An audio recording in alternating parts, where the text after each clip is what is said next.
దేవ ఇచ్చిన డబ్బును విసిరేసి సత్యమూర్తి అయితే వాళ్ళ ఇంటి పత్రాలను ఆ సేటు చేతిలో పెట్టి ఇదిగోండి, నేను మరొక 10 రోజుల్లో మీ బాకీ తీరుస్తాను. తీర్చకపోయినట్లుగా అయితే మీరు మా ఇల్లుని బేరం పెట్టుకోండి.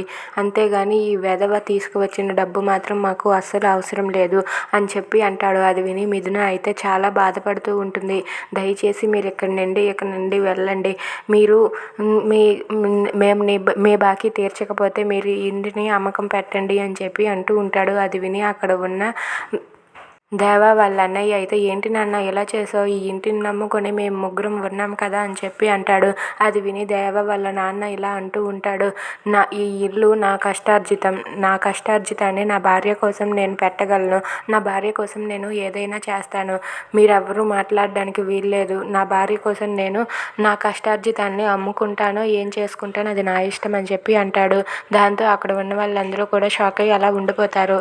ఇక అక్కడే ఉన్న దేవ అయితే చాలా కోపంతో రగిలిపోతూ ఉంటాడు. ఇక మిథున అయితే అలా చూస్తూ ఉంటుంది. Thanks for watching friends. Please subscribe our channel.